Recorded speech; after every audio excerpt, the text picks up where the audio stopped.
তোমার কি কখনো মনে হয়েছে যে তোমার মন কখনোই শান্তিতে থাকে না? কিছু একটা না কিছু সবসময় চলতে থাকে। একটা অস্থিরতা, চিন্তার এক অন্তহীন প্রতিযোগিতা, যেন একটা ঝড় বয়ে যাচ্ছে। আর তা থামানোর কোনো চেষ্টাই বৃথা মনে হচ্ছে না। তুমি ঘুমোতে যাও, কিন্তু তোমার মন এখনও ছুটে চলেছে। আগামীকাল কর্মক্ষেত্রে কি হবে? আমার ভুলের কি হবে? আমি কি ঠিক কাজ করছি? কেউ কি আমাকে পছন্দ করে? যদি আমি ব্যর্থ হই?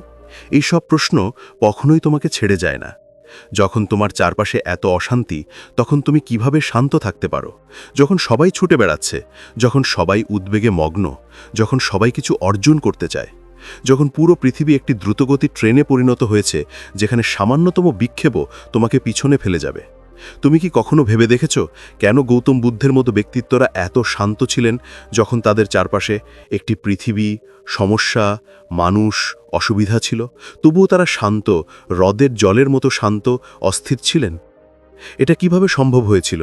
আর চাণক্য, যিনি রাজনীতি, কূটনীতি, যুদ্ধের মতো পরিস্থিতিতেও সম্পূর্ণ শান্ত থাকতে পারতেন, তার বুদ্ধি কখনো দোদুল্যমান ছিল না, কখনো আবেগের স্রোতের কাছে নতি স্বীকার করেননি। তারা কেবল বশীভূতই ছিলেন না, বরং তাদের মন ও হৃদয়কে তাদের নিয়ন্ত্রণে রেখেছিলেন। তাদের কি কোনো জাদু ছিল? নাকি বুদ্ধ এবং চাণক্য যদি তাদের মনকে শান্ত রাখতে পারতেন, তাহলে আমরা কেন পারব না? আমরা কেন প্রতিটি ছোট জিনিস নিয়ে আতঙ্কিত হই? কেন আমরা উদ্বেগ এবং চাপকে আমাদের আচ্ছন্ন করতে দিই? আমাদের কি সত্যিই আমাদের মনের উপর কোনো নিয়ন্ত্রণ নেই? যদি আপনার মন শান্ত না থাকে, তাহলে বুঝতে হবে যে আপনি নিজের সবচেয়ে খারাপ শত্রু হয়ে গেছেন। কারণ যখন আপনার মন অস্থির থাকে, তখন আপনার চিন্তাভাবনা ভুল সিদ্ধান্ত নিতে শুরু করে। আপনি ছোট ছোট জিনিস নিয়ে আতঙ্কিত হন, এবং ধীরে ধীরে আপনার জীবন থেকে শান্তি অদৃশ্য হয়ে যায়। এবং তারপর আপনি যত বড় লক্ষ্য অর্জন করুন না কেন, এটি আপনাকে সুখ বয়ে আনবে না, কারণ আপনার ভেতরে শান্তি থাকবে না। এই দ্রুতগতির জীবনে আমরা কি সত্যিই আমাদের মনকে শান্ত রাখতে পারি? আমরা কি সেই মহান ব্যক্তিদের মতো স্থিতিশীল এবং ভারসাম্যপূর্ণ থাকতে পারি? হ্যাঁ, আমরা অবশ্যই পারব। আর এই ভিডিওতে আমরা আপনাকে এমন সমাধানগুলি বলতে যাচ্ছি, যা আপনার জীবনকে বদলে দিতে পারে, যা আপনাকে ভেতর থেকে শান্ত করতে পারে, যা আপনাকে যে কোনো পরিস্থিতিতে অবিচল এবং স্থিতিশীল থাকার শক্তি দিতে পারে।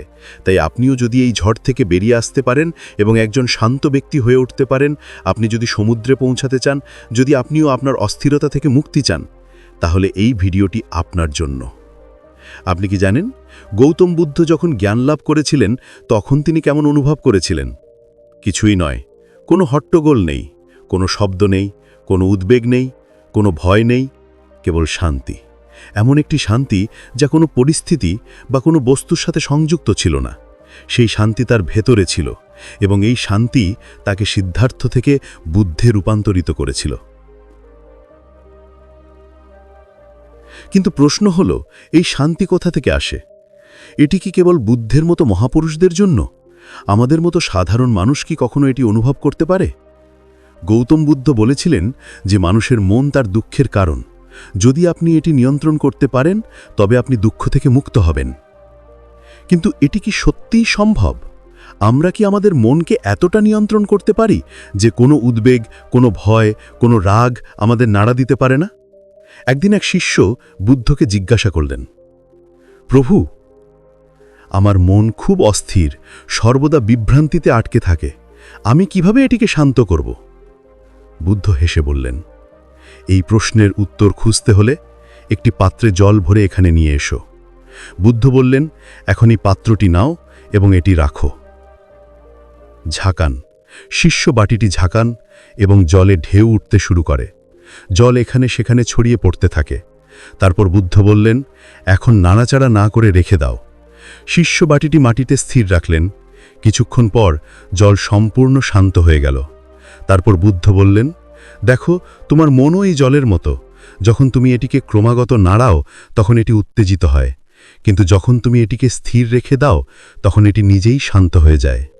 গৌতম বুদ্ধ আমাদের শিখিয়েছিলেন যে আমরা যদি মনকে শান্ত করতে চাই, তাহলে প্রথমে আমাদের এটিকে নাড়া বন্ধ করতে হবে, আমাদের এটিকে স্থির হবার সুযোগ দিতে হবে, এবং এটিই হলো প্রথম সমাধান, ধ্যান। ধ্যান হলো তোমার চিন্তা ভাবনাকে স্থির রাখা, ভেতরে তাকানো এবং নিজের কথা শোনা। তুমি কি কখনো 5 মিনিটের জন্য স্থির হয়ে বসে থাকার চেষ্টা করেছ, কোনো চিন্তা না করে? এটা কঠিন মনে হয়, তাই না? কারণ আমাদের মন ক্রমাগত ছুটে বেড়ায়, কখনো অতীতের দিকে, কখনো ভবিষ্যতের দিকে। কিন্তু ধ্যান আমাদের এই তাড়াহুড়ো থেকে বের করে বর্তমানের দিকে নিয়ে যায়, এবং যখন আমরা বর্তমানে থাকি তখন আমাদের মন সম্পূর্ণ শান্ত হয়ে যায়। বুদ্ধ বলতেন, যদি তুমি তোমার মনকে নিয়ন্ত্রণ করতে চাও তাহলে প্রথমে তোমার শ্বাস-প্রশ্বাস নিয়ন্ত্রণ করো। যখন তোমার শ্বাস-প্রশ্বাস দ্রুত হয় তখন তোমার চিন্তাভাবনাও দ্রুত হয়। যখন তোমার শ্বাস-প্রশ্বাস স্থির থাকে তখন তোমার মনও শান্ত থাকে। তাই যদি তুমি তোমার মনকে শান্ত করতে চাও তাহলে প্রতিদিন 5 মিনিটের জন্য তোমার শ্বাস-প্রশ্বাস অনুভব করো। গভীর শ্বাস নিন এবং ধীরে ধীরে শ্বাস ছাড়ুন। কিছু ভাবো না, শুধু তোমার শ্বাস-প্রশ্বাস প্রবাহ পর্যবেক্ষণ করো। এটিই সেই গোপন রহস্য যা বুদ্ধ নিজেই গ্রহণ করেছিলেন, এবং এটিই সেই গোপন রহস্য যার মাধ্যমে তুমিও তোমার চিন্তাভাবনার ওপর নিয়ন্ত্রণ অর্জন করতে পারো। কিন্তু ধ্যান এবং শ্বাস-প্রশ্বাসের পাশাপাশি বুদ্ধ আমাদের আরেকটি গুরুত্বপূর্ণ বিষয় শিখিয়েছেন: বর্তমানে বেঁচে থাকার শিল্প। তোমার সমস্ত উদ্বেগের আসল কারণ কি বলে তুমি মনে করো? কি ঘটেছে অথবা কি ঘটতে চলেছে, এটাই সত্য। আমাদের মন হয় অতীতের ভুলের মধ্যে আটকে আছে অথবা ভবিষ্যতে চিন্তায় ডুবে আছে, এবং এর কারণে আমরা কখনো শান্তি অনুভব করি না। বুদ্ধ বলেছিলেন, যে অতীতে বাস করে সে অসুখী, যে ভবিষ্যতে বাস করে সে চিন্তিত, কিন্তু যে বর্তমানে বাস করে সে সত্যিকার অর্থে বেঁচে আছে। যদি তুমি সত্যিই তোমার মনকে শান্ত করতে চাও তাহলে কেবল একটি জিনিস শেখো: প্রতিটি মুহূর্তকে পূর্ণভাবে বাঁচো। যখন তুমি খাও তখন কেবল খাবারের উপর মনোনিবেশ করো। যখন তুমি কারো সাথে কথা বলো তখন সম্পূর্ণরূপে উপস্থিত থাকো।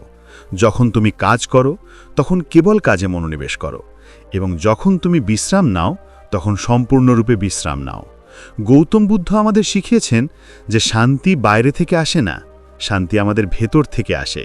এবং যদি আমরা আমাদের চিন্তাভাবনা নিয়ন্ত্রণ করতে শিখি তাহলে পৃথিবীর কোনো শক্তি আমাদের বিরক্ত করতে পারে না। তুমি কি কখনো ভেবে দেখেছ কেন পৃথিবীর অন্যতম জ্ঞানী ব্যক্তি হিসেবে বিবেচিত আচার্য চাণক্যের কখনো বিচলিত মন ছিল না? তিনি কি কখনো আতঙ্কিত হয়েছিলেন? তিনি কি কখনো বিভ্রান্ত হয়েছিলেন? যখন তোমার মনে এত কিছু একসাথে ঘটছে যে তুমি নিজেকে হারিয়ে ফেলছ, তখন কি তুমি কখনো এমন অনুভব করেছ? আমরা বুঝতে পারি কোনটা ঠিক আর কোনটা ভুল, কোনটা করা উচিত আর কোনটা করা উচিত নয়। আর সবচেয়ে বড় প্রশ্ন হলো, এই পরিস্থিতি থেকে কিভাবে বেরিয়ে আসা যায়?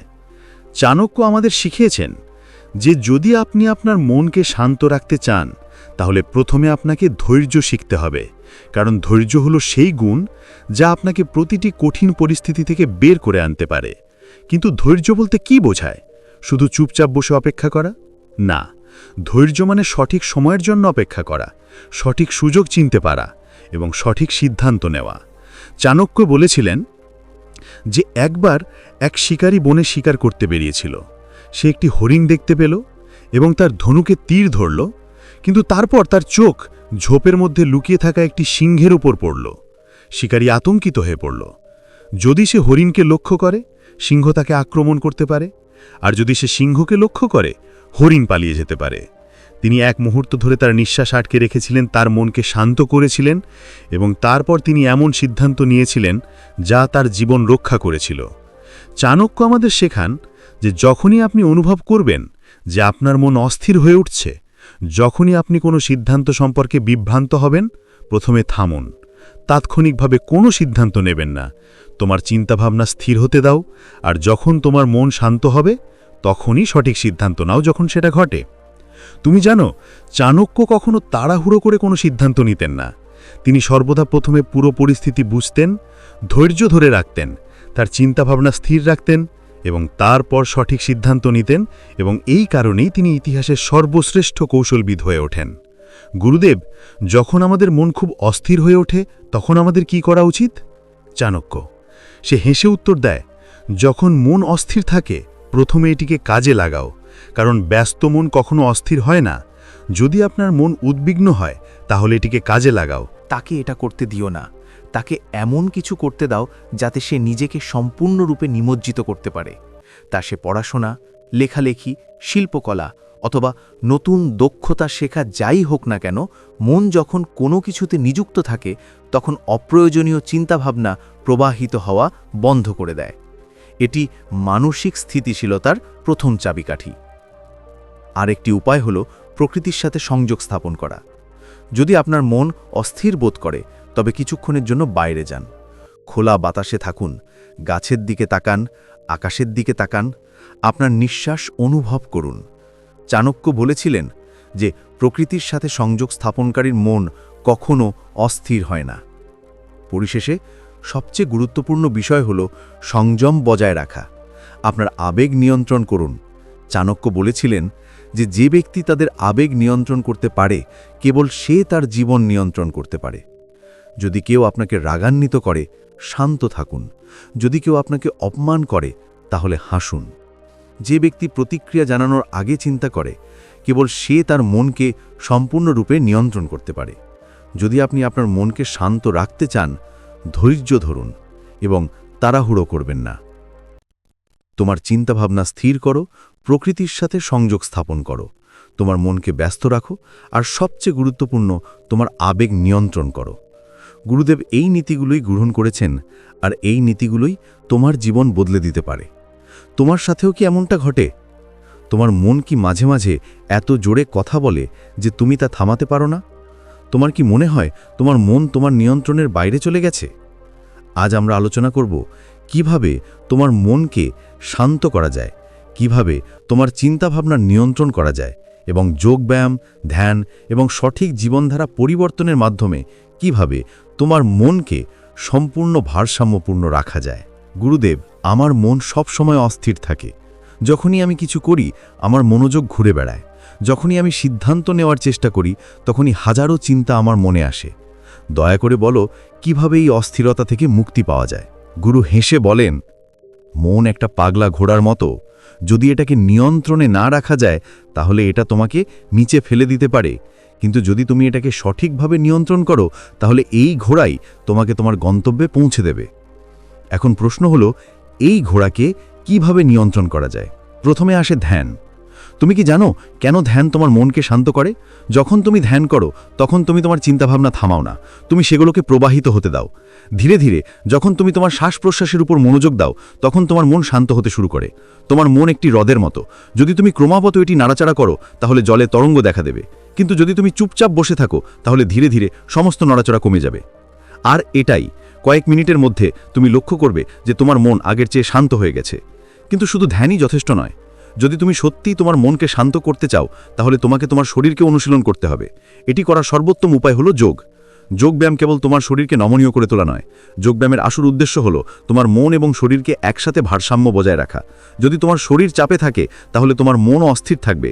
কিন্তু যদি তোমার শরীর ভারসাম্যপূর্ণ থাকে, তাহলে তোমার চিন্তাভাবনাও শান্ত থাকবে। যদি তুমি প্রতিদিন মাত্র 10 মিনিটের জন্য অনুলোম বিলোম অনুশীলন করো, তাহলে তোমার মন শান্ত হতে শুরু করবে। যখন তুমি তোমার শ্বাস প্রশ্বাস নিয়ন্ত্রণ করতে শিখবে, তখন তোমার মন ধীরে ধীরে নিয়ন্ত্রণে চলে আসবে। এখন তোমার জীবনযাত্রার উন্নতি সম্পর্কে কথা বলা যাক। তুমি কি জানো, যদি আপনি সবসময় ভাজা খাবার খান, তাহলে আপনার খাদ্যাভ্যাস, আপনার দৈনন্দিন রুটিন এবং আপনার ঘুম ও জাগ্রত হওয়ার সময়ও আপনার মানসিক স্বাস্থ্যের উপর প্রভাব ফেলে। যদি তুমি গভীর রাত পর্যন্ত জেগে থাকো এবং সারাদিন মোবাইল বা ল্যাপটপে কাটাও, তাহলে তোমার মন কখনো শান্ত থাকবে না। যদি তুমি সত্যিই তোমার মনকে শান্ত রাখতে চাও, তাহলে তোমাকে তোমার দৈনন্দিন রুটিন মেনে চলতে হবে। তাড়াতাড়ি ঘুমাও, তাড়াতাড়ি ঘুম থেকে ওঠো, হালকা ও সাত্ত্বিক খাবার খাও এবং দিনে কমপক্ষে 30 মিনিট প্রকৃতির কাছে কাটাও। এই সব একসাথে তোমার মনকে স্থিতিশীল এবং ভারসাম্যপূর্ণ করে তুলবে।